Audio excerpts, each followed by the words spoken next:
Pendant un siège médiéval, manquer d'eau signifiait une mort certaine. Mais les plus grands châteaux avèrent quelque chose que nos maisons modernes n'ont pas, une indépendance totale en eau. Ils capturaient chaque goutte de pluie, trouvaient des sources cachées avec des outils simples et stockaient suffisamment d'eau pour survivre pendant des mois.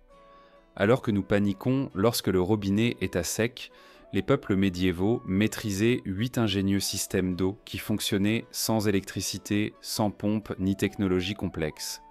Aujourd'hui, vous découvrirez leurs secrets pour collecter l'eau de pluie, apprendrez des techniques oubliées pour trouver de l'eau n'importe où, et verrez pourquoi ces méthodes anciennes surpassent encore les solutions modernes. Il est temps de construire votre propre forteresse aquatique. Quand vous imaginez un château, vous pensez à des murs de pierre, des tours et des douves.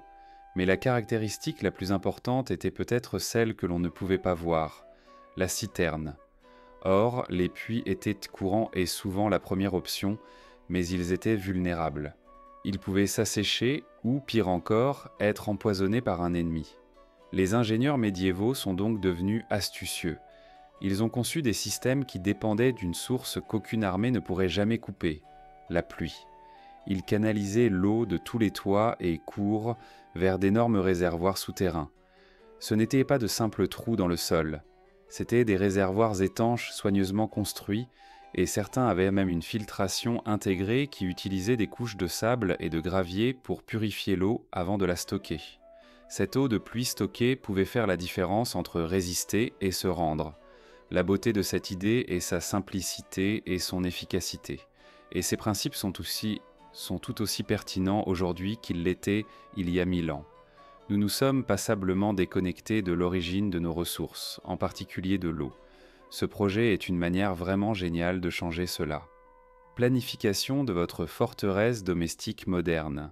Très bien, nous allons traduire ce plan médiéval pour votre propre propriété. Un peu de planification est ce qui sépare un grand projet d'un tas de pièces frustrants. Vous devez penser comme un architecte de château. Considérez votre terrain, vos matériaux et ce dont vous avez besoin. Tout d'abord, la sélection du site. La clé est votre surface de captage qui pour nous sera un toit. Idéalement, le toit doit être fait de quelque chose de non toxique, comme du métal, de l'ardoise ou des tuiles en terre cuite. Vous pouvez collecter l'eau d'un toit en bardeaux d'asphalte, mais vous devez savoir que cette eau est meilleure pour des usages non potables, comme l'arrosage du jardin, car elle peut parfois libérer des produits chimiques. Pour cette construction, nous nous concentrerons sur un système pour le jardin et les urgences. Ensuite, décidez où vous placerez votre réservoir de stockage ou citerne. Comme autrefois, le meilleur endroit est stable, ombragé et proche de l'endroit où vous utiliserez réellement l'eau. Si possible, enterrer le réservoir, ne serait-ce que de 30 ou 60 cm, aide à maintenir la température de l'eau stable et fraîche, tout comme le faisaient ces citernes souterraines en pierre. Cela ralentit la croissance potentielle d'algues ou de bactéries. Maintenant, parlons des matériaux. Nous mélangeons des méthodes anciennes avec des matériaux nouveaux et faciles à trouver. Voici votre liste d'achats pour le système de collecte. Gouttière standard et tuyaux de descente. Si vous avez déjà cela, vous avez une longueur d'avance. Un déviateur de tuyaux de descente. C'est une pièce maîtresse moderne qui agit comme un système de première chasse. Nous en parlerons plus en détail dans un instant. Pour le filtre médiéval, un baril de qualité alimentaire ou un autre grand récipient résistant. Un baril de 110 à 200 litres est une taille idéale.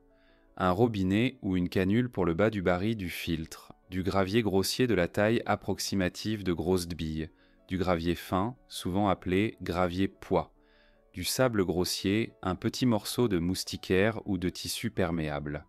Pour le réservoir de stockage de la citerne, un grand réservoir de stockage de qualité alimentaire. Ils sont généralement en plastique polyéthylène et existent dans toutes les tailles, de 200 litres à des milliers. Pour un système domestique sérieux, un réservoir d'environ 1000 litres est un excellent point de départ. Assurez-vous qu'il soit opaque pour bloquer la lumière du soleil. Un mélange de raccords PVC, de tuyaux et de scellants pour tout connecter. Vous aurez probablement besoin de quelques coudes, adaptateurs et de quelques vannes d'arrêt. Rassembler ces matériaux est votre première mission. Pensez-y comme à l'approvisionnement en pierre et en bois pour les murs de votre forteresse. Une fois que vous aurez tout, vous serez prêt à commencer la construction étape par étape. Étape 1, la connexion de la gouttière et du tuyau de descente. Notre collecte commence sur le toit. D'abord, assurez-vous que vos gouttières sont propres. La première touche de magie moderne est le déviateur de tuyau de descente. Ce dispositif s'installe directement sur votre tuyau de descente existant. Voici comment il fonctionne. Il permet au premier litre de pluie, ceux qui lavent toute la poussière, les fientes d'oiseaux et le pollen du toit, de s'écouler par la gouttière d'origine. Une fois qu'une petite chambre à l'intérieur est remplie, un mécanisme s'active et envoie toute la pluie plus propre qui suit à travers un tuyau, qui arrivera à notre filtre. C'est notre version moderne et automatisée du bassin de décantation médiéval. C'est un dispositif simple et brillant qui améliore sérieusement la qualité de l'eau que vous collectez. L'installation est généralement assez simple. Vous couperez une section du tuyau de descente, placerez le déviateur et le scellerez. Étape 2, construction du filtre médiéval. C'est ici que nous ramenons vraiment un morceau d'histoire dans notre jardin. Prenez votre baril de qualité alimentaire. Près du fond, percez soigneusement un trou et installez le robinet en vous assurant d'obtenir un joint étanche à l'aide des joints inclus et peut-être d'un peu de scellant en silicone. C'est par ce robinet que sortira notre eau filtrée. Maintenant, construisons les couches et l'art qui existent depuis des siècles. D'abord, placez le morceau de moustiquaire sur l'intérieur du trou du robinet. Cela empêche simplement les matériaux du filtre de s'échapper. Maintenant, commencez à superposer de bas en haut une couche de 10 à 15 cm de gravier grossier. Cela crée un espace pour que l'eau filtrée s'accumule et empêche les couches plus fines d'obstruer la sortie. Ensuite, une couche de 10 à 15 cm de gravier fin, le gravier pois. Cette couche commence à filtrer les plus petits débris. Par-dessus, une couche épaisse de sable grossier de 20 à 25 cm. Le sable est le véritable cheval de bataille de notre filtre, piégeant tous ces sédiments fins et autres particules. Enfin, ajoutez une couche plus fine de gravier pois sur le dessus. Cette couche agit comme une protection contre les éclaboussures pour que l'eau entrante ne fasse pas un trou dans le sable. Et voilà, votre filtre de style médiéval est prêt. Cela peut paraître simple, mais ces couches graduées travaillant avec la gravité sont une technique de purification vraiment puissante. Nous avons préparé un fichier avec ces unités en centimètres et en normes internationales que vous pouvez trouver dans le premier commentaire épinglé. Étape 3, préparation et placement de la citerne. Il est temps pour notre stockage principal. Choisissez un emplacement pour votre grand réservoir. C'est une bonne idée de construire une base nivelée et stable en utilisant du gravier ou des pavés en béton. Cela garantit que le poids massif de l'eau est réparti uniformément.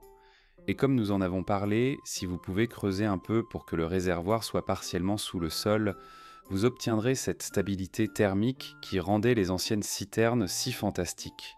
Vous aurez besoin de 2 trous sur le dessus du réservoir.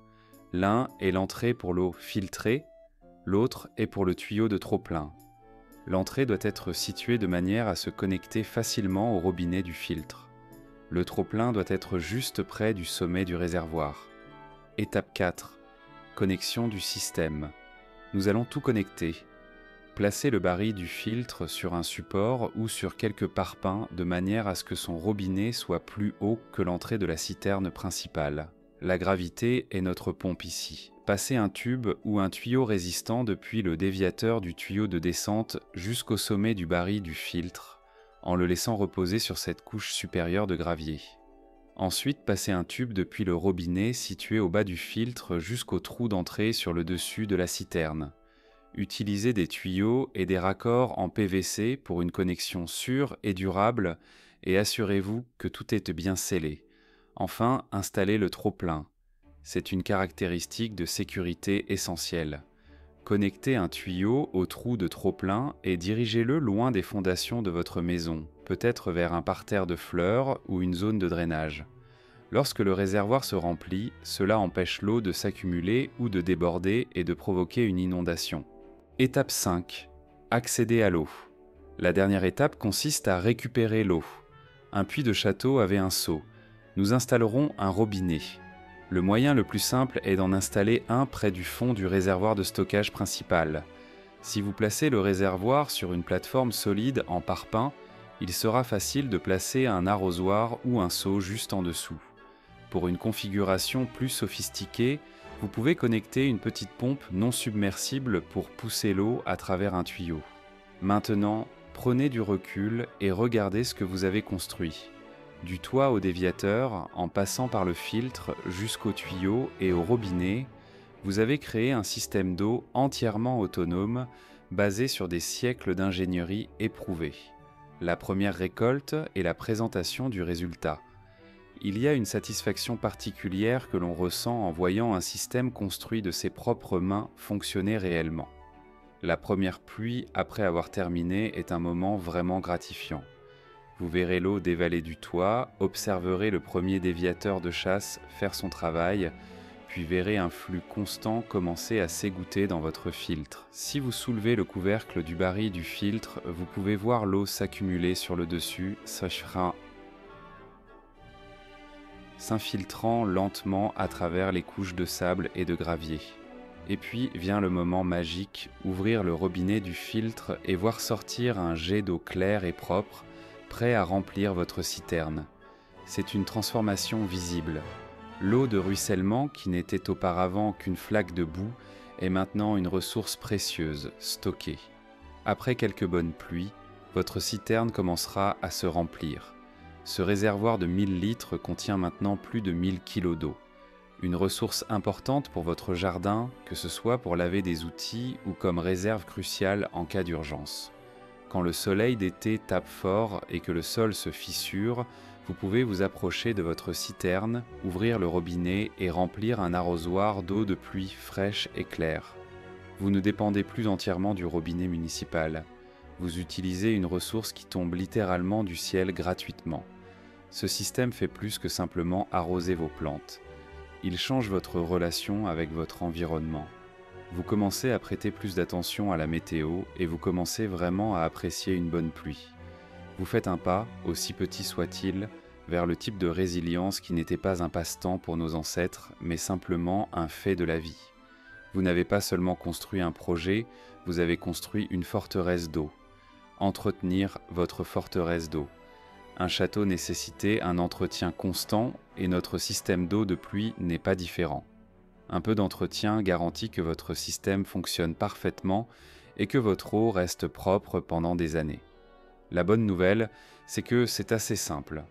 Premièrement, pensez à vos gouttières comme à la ligne de front. Il faut les vérifier et les nettoyer au moins 2 fois par an, généralement au printemps et en automne. Un tas de feuilles peut obstruer tout le système et jeter de la saleté dans l'eau. Placer de simples protections en maille sur les gouttières peut rendre cette tâche beaucoup plus facile. Deuxièmement, le filtre lui-même a besoin d'un peu d'amour. Avec le temps, cette couche supérieure de sable se bouchera avec tous les sédiments fins qu'elle a extraits. Une fois par an, ou lorsque vous remarquez que l'eau s'écoule beaucoup plus lentement, il est temps de faire un service rapide. Retirez simplement les 2 à 5 cm supérieurs de sable, c'est là que se trouve la plupart de la saleté, et remplacez-les par du sable frais et propre. Toutes les quelques années, vous voudrez peut-être remplacer tout le milieu filtrant, mais dans la plupart des cas, nettoyer la couche supérieure suffit. Enfin, jetez un coup d'œil à la citerne elle-même. Gardez le couvercle bien fermé pour empêcher les débris et la lumière du soleil d'entrer. Une fois tous les 1 ou 2 ans, c'est une bonne idée de vider le réservoir et de faire une inspection rapide. Avec le temps, un peu de sédiment fin peut passer à travers le filtre, mais il est facile à rincer, ce qui garantit que votre réservoir de stockage reste propre en suivant simplement ces étapes simples. Gouttière de propre, filtre frais, réservoir propre, votre système vous approvisionnera en eau pendant très longtemps. Alors voilà, un système de collecte d'eau de pluie entièrement fonctionnel, basé sur des principes éprouvés depuis 1000 ans. Nous avons commencé avec le problème d'un siège médiéval et nous avons abouti à une solution pratique pour la maison moderne. En combinant les connaissances anciennes avec des matériaux modernes, Nous avons créé quelque chose de durable, de résistant et, honnêtement, de profondément satisfaisant à construire et à utiliser. Vous avez pris l'une des ressources les plus essentielles de la vie et vous avez amené la source directement dans votre jardin. Ce projet est bien plus que le résultat final. Il s'agit d'apprendre, de construire et de devenir un peu plus autonome. C'est une connexion avec l'ingéniosité du passé et un pas solide vers un avenir plus durable. Si vous avez trouvé utile cette combinaison d'histoire et de construction pratique et que vous croyez en la construction d'une vie plus résiliente, n'hésitez pas à cliquer sur le bouton d'abonnement et l'icône de la cloche. Vous ne voudrez pas manquer ce que nous construisons ensuite. Nous avons beaucoup plus de technologies oubliées à récupérer et je veux avoir de vos nouvelles. Laissez un commentaire ci-dessous et dites-moi si vous avez déjà essayé un projet comme celui-ci. Qu'est-ce qui a fonctionné ? Qu'est-ce qui n'a pas fonctionné ? Ou dites-moi quelle pièce de technologie médiévale nous devrions essayer d'aborder ensuite. Merci de m'avoir accompagné. Maintenant, allez construire quelque chose d'intemporel. Vous venez d'assister à la manière dont les châteaux médiévaux ont atteint l'indépendance hydrique grâce à un unique et brillant système d'eau de pluie. Mais voici ce qui rendait les communautés médiévales vraiment inarrêtables. Elles ne dépendaient pas d'une seule source d'eau. Elles maîtrisaient de multiples techniques, créant un réseau complet de sécurité hydrique qui ne tombait jamais en panne. Et si leur puits s'asséchait ? Et s'il arrêtait de pleuvoir ? Les gens du Moyen-Âge avaient des plans de secours pour leurs plans de secours. Des baguettes de sourciers qui dansaient au-dessus de sources cachées aux filets à brouillard qui capturaient l'eau de l'air. Ils ont développé 7 techniques supplémentaires de recherche d'eau qui transformaient n'importe quel paysage en une source d'eau fiable. Découvrons les méthodes oubliées qui maintenaient des civilisations entières hydratées lorsque la sécheresse menaçait de transformer les champs en poussière. Imaginez que le puits de votre village s'est asséché sous un soleil implacable et que chaque gorgée pourrait signifier la différence entre la vie et la mort. Dans cette vidéo, vous découvrirez 7 astuces médiévales ingénieuses pour trouver de l'eau qui maintenait en vie des communautés entières lorsque la sécheresse menaçait de transformer les champs en poussière. Des baguettes qui dansent sur des sources cachées, aux cartes monastiques sacrées et aux tuyaux en bois alimentés par la gravité, ces méthodes longtemps oubliées contiennent encore des leçons pratiques pour les fermes d'aujourd'hui vivant hors réseau et la préparation aux urgences. Voyageons sous la pierre et la paille pour récupérer les secrets auxquels nos ancêtres se sont fiés et ne plus jamais avoir soif. Baguette de coudrier pour la radiesthésie. Imaginez-vous debout au bord d'un champ desséché, saisissant une simple baguette de coudrier en forme de hipf. En marchant, les 2 branches de la baguette commencent à se croiser ou à tourner dans vos mains comme si elles étaient tirées par une force invisible, indiquant que de l'eau coule quelque part sous la surface. C'était l'essence de la radiesthésie médiévale, une pratique si répandue que les manuels du XIIe siècle documentent que le clergé comme les paysans recouraient à l'outil du sorcier de l'eau pour localiser les sources cachées. Contrairement aux sceptiques qui rejettent la radiesthésie comme pure superstition, les essais modernes en aveugle montrent un taux de réussite significativement supérieur au hasard, en particulier dans les zones rurales où les signes géologiques sont subtils. Les géologues théorisent que le subconscient du sourcier réagit à de petits mouvements musculaires ou à des signaux environnementaux, des variations de l'humidité du sol, de la densité de la végétation, ou même des changements dans les champs magnétiques, bien que le mécanisme exact reste un mystère. En effet, la baguette de coudrier devient un géophone de basse technologie et un instrument de biofeedback, tout en un. Les communautés médiévales appréciaient la radiesthésie pour son faible coût et sa portabilité. Lorsqu'il s'agissait de chercher de l'eau pour de nouvelles habitations ou de nouveaux puits, engager des excavateurs pour forer au hasard pouvait ruiner les maigres ressources d'une famille. Au lieu de cela, un sourcier local parcourait le terrain pendant une journée, marquant les endroits prometteurs. Après un puits d'essai réussi, souvent juste un trou étroit, le village investissait dans le revêtement et le bouchage d'un puits plus substantiel. Aujourd'hui, les petites fermes et les habitations hors réseau ressuscitent la radiesthésie comme un outil d'étude préliminaire rentable. Une promenade de sourcier peut réduire les dépenses de forage en concentrant l'équipement lourd sur des emplacements à haute probabilité. Les ateliers et les chaînes YouTube dédiées à la radiesthésie moderne établissent des parallèles avec les pratiques médiévales et enseignent aux passionnés comment lire les signaux environnementaux subtils en conjonction avec les réponses des baguettes. Pourtant, l'intégrité comptait. Les sourciers médiévaux agissaient souvent sous serment, partageant le risque communautaire, de sorte qu'une fausse piste pouvait coûter plus que du temps perdu. Elle pouvait ruiner toute une saison de récolte. Les villageois combinaient les lectures de la baguette avec des indicateurs de surface, touffes de mousse, traces d'animaux et même la direction de la croissance des brins d'herbe, créant une méthode hybride à la fois mystique et empirique. En redécouvrant ces compétences ancestrales, nous découvrons que la simple danse de la baguette de coudrier sur la terre desséchée n'est pas un simple folklore. C'est un témoignage de l'ingéniosité humaine, combinant observation, intuition et une touche de magie. Source sacrée cartographiée par l'Église. Imaginez le silence d'un cloître éclairé à la bougie, le doux grattement de la plume sur le papier, tandis qu'un moine trace les contours des murs de la chapelle et enregistre secrètement le filet d'eau juste au-delà de la pierre. Dans les monastères médiévaux, les hommes saints n'étaient pas seulement des gardiens de la foi, ils étaient des hydrologues en robe de bure. En cartographiant les sources pérennes qui alimentaient les jardins de leurs cloîtres et leurs infirmeries, les moines ont compilé des cartes secrètes d'eau vitale. Pour le profane, ces puits étaient miraculeux, mais en pratique, ils se trouvaient au-dessus d'aquifères peu profonds et de calcaires fracturés.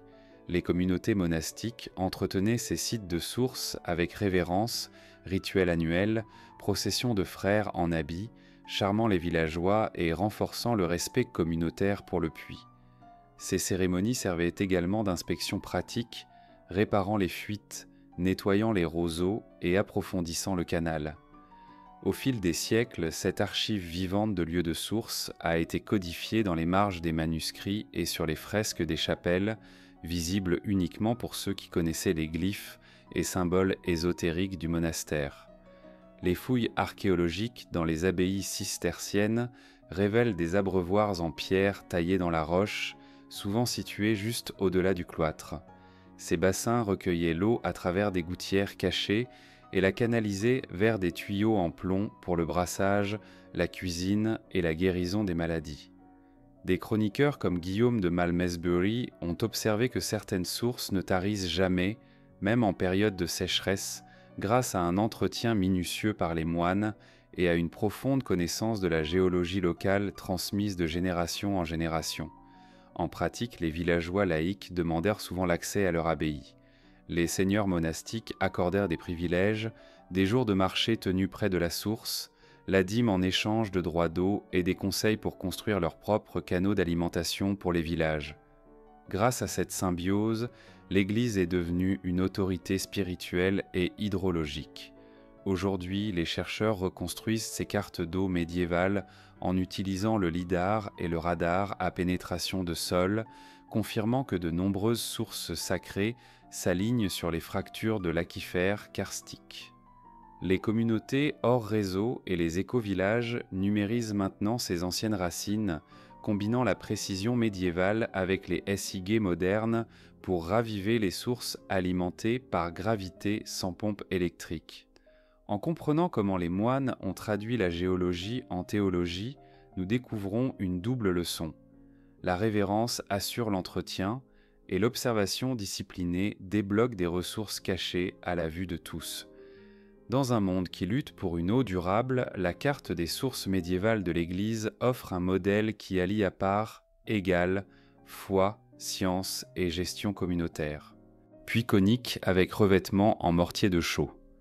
Les villageois commençaient le processus en creusant une large bouche, puis en diminuant progressivement le diamètre, créant un entonnoir qui canalisait l'eau vers l'intérieur et permettait à la terre meuble de tomber au lieu d'obstruer l'intérieur. Une fois que la profondeur désirée atteignait la nappe phréatique, le constructeur posait des pierres autour du périmètre du puits, chaque couche légèrement plus petite que la précédente, créant ce profil conique distinctif. Pour fixer ces pierres et sceller les interstices, ils appliquaient du mortier de chaux, un mélange de chaux vive, de sable et d'eau. Ce revêtement empêchait le limon de s'infiltrer et scellait les fissures qui pouvaient introduire des contaminants, garantissant que l'eau restait claire et fraîche. Le choix de la chaux n'était pas arbitraire. Les propriétés alcalines de la chaux vive neutralisaient les éléments acides du sol et inhibaient la croissance bactérienne, une forme précoce de purification de l'eau. Dans les régions riches en calcaire, comme les collines de Chiltern ou certaines parties de la Normandie, obtenir de la chaux était simple. Des fours grillaient des coquilles d'huîtres ou de la craie pour créer de la chaux vive que les villageois éteignaient ensuite avec de l'eau pour former un mortier viable. Lorsque les saisons devenaient difficiles et que la sécheresse s'emparait des champs, les puits coniques minimisaient l'exposition de la surface. L'ouverture conique réduisait la lumière directe du soleil et le vent sur l'eau, ralentissant considérablement l'évaporation.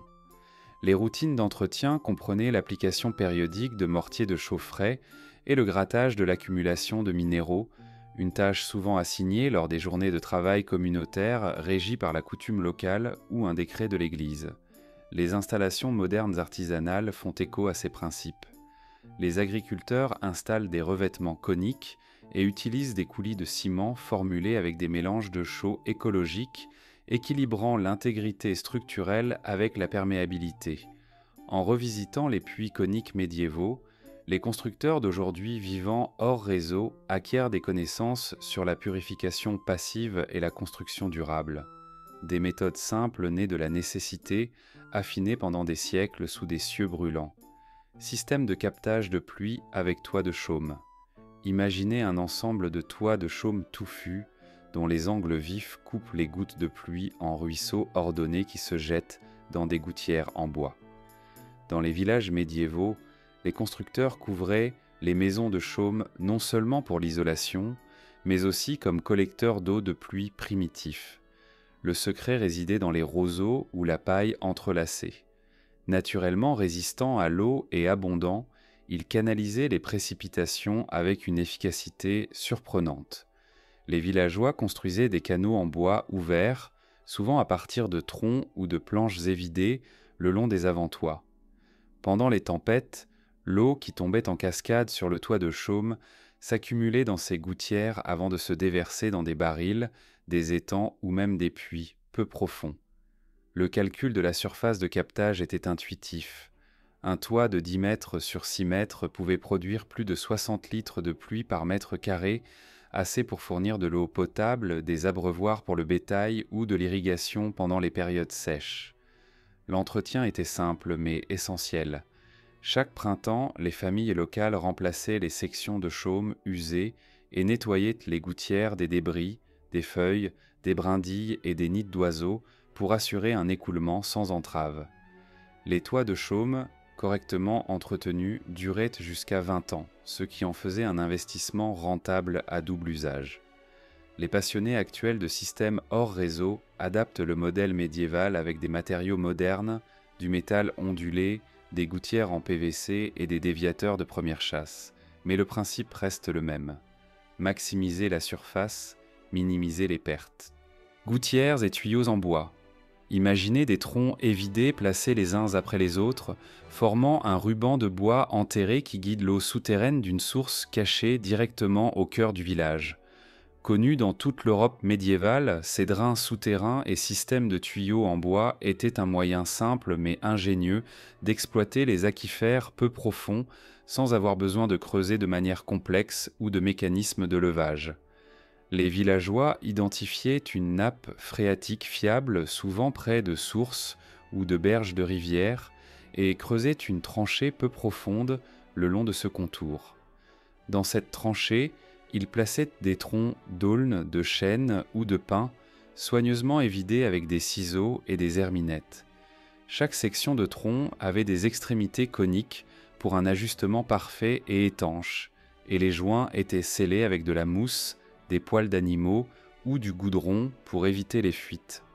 L'ensemble était légèrement incliné vers le bas utilisant la gravité pour maintenir un flux continu vers les canalisations ou les puits communaux.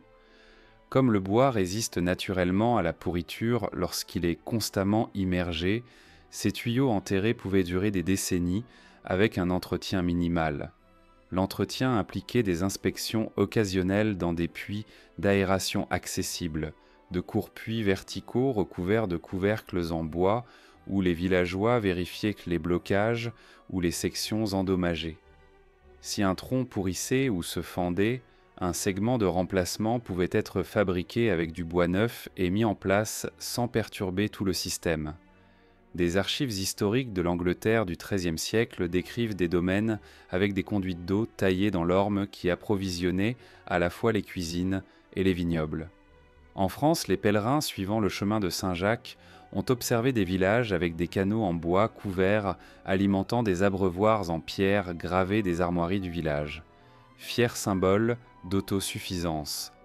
Les infirmeries monastiques en Allemagne utilisaient des tuyaux en bois similaires pour transporter l'eau de source vers les jardins d'herbes aromatiques et les salles des patients, garantissant un approvisionnement constant en eau froide pour soigner les contusions. Dans les projets modernes de restauration rurale, les passionnés récupèrent les techniques de drainage souterrain en utilisant du bois de source durable et des scellants de qualité alimentaire. Certains écovillages intègrent des tuyaux en bois aux côtés de systèmes en plastique, valorisant l'approche médiévale pour sa faible empreinte carbone et l'utilisation de matériaux locaux. Les archéologues reconstruisent également ces conduites pour étudier l'ingénierie hydraulique, découvrant comment des outils simples et le travail communautaire ont façonné l'accès à l'eau bien avant les pompes industrielles. Aujourd'hui, l'adoption de solutions à faible impact peut inspirer une infrastructure hydrique résiliente. Preuve que parfois, les méthodes les plus anciennes restent les plus sages. Extraire la sève potable des arbres. Imaginez une forêt de bouleaux et d'érables, leurs troncs brillant sous la lumière du soleil. Les villageois médiévaux s'approchent de ces géants silencieux avec soin, grattant un petit morceau d'écorce et insérant un tube en bois, un simple tuyau sculpté dans du sureau ou du coudrier. À mesure que la sève des arbres coulait, ils recueillaient un filet constant d'un liquide presque transparent. Parfois doux, parfois légèrement astringent, mais toujours vital en temps de sécheresse. L'extraction de sève des arbres ne se limitait pas aux forêts tempérées. Les vignes et les acacias produisaient des liquides potables dans d'autres régions. La connaissance était transmise par tradition orale. Il faut saigner l'arbre au début du printemps lorsque la sève monte. Éviter d'endommager le cambium en faisant des coupes peu profondes et fermer la blessure après la récolte pour prévenir les infections. Les herboristes monastiques ont enregistré ces pratiques dans des herbiers, louant les douces propriétés antiseptiques de la sève et sa capacité à arrêter les saignements mineurs. Les ménages médiévaux stockaient la sève dans des jarres en céramique et la fermentèrent parfois pour obtenir des boissons à faible teneur en alcool pour une conservation plus longue. Dans les colonies frontalières, une seule forêt pouvait subvenir aux besoins en eau potable d'une famille pendant des semaines, réduisant la dépendance à des puits peu fiables. Comme l'extraction nécessitait un minimum d'outils et laissait les arbres pratiquement intacts, elle offrait une source d'eau renouvelable lorsque les aquifères s'asséchaient. Les survivalistes modernes et les permaculteurs récupèrent la saignée des arbres comme mesure d'urgence. Des ateliers enseignent aux participants comment identifier les espèces appropriées, percer des trous pilotes avec des outils manuels et installer des embouts réutilisables. Le rendement en sève varie. Le bouleau peut goûter 1 litre par jour par arbre, de sorte que de petits vergers d'arbres saignés peuvent ne soutenir des cabanes isolées du réseau pendant les saisons de disette. Des études archéobotaniques confirment l'existence d'artefacts utilisés pour extraire la sève des arbres, des chalumeaux et des récipients de collecte de sève dans les fermes médiévales de toute l'Europe et de l'Asie, soulignant l'adoption généralisée de ces pratiques. Aujourd'hui, la combinaison de l'extraction d'eau des arbres avec des techniques de récupération de l'eau de pluie et des eaux souterraines crée un portefeuille d'eau diversifié. Tout comme les villages d'autrefois équilibraient les sources, les toits et les arbres vivants pour survivre aux sécheresses les plus féroces, Ces 7 techniques médiévales de recherche et de collecte d'eau montrent comment nos ancêtres ont transformé des matériaux simples et des connaissances communautaires en systèmes qui sauvaient des vies. De la mystique des baguettes de sourcier au goutte-à-goutte constant de la sève des arbres, chaque méthode allie observation, innovation et respect du monde naturel.